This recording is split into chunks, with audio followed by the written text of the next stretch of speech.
আসসালামু আলাইকুম রহমতুল্লাহি ওয়া বারাকাতুহু। রাসূলুল্লাহ সাল্লাল্লাহু আলাইহি সাল্লাম বলেন, হে আমার আল্লাহ, আমার উম্মতের জন্য দিনের প্রথম অংশে বরকত দান করুন।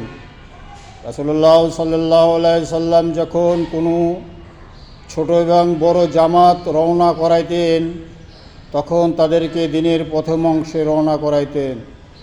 উদ্দেশ্য হলো এই যে, যদি আমার উম্মতরা দিনের প্রথম অংশে সফর করে অথবা দিনী কিংবা দুনিয়াবি কাজ করে, তবে তাদের বরকত হাসিল হবে।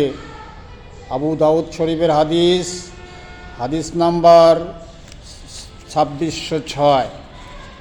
ধন্যবাদ বন্ধুরা, সে পর্যন্ত ভালো থাকবেন। আল্লাহ হাফেজ।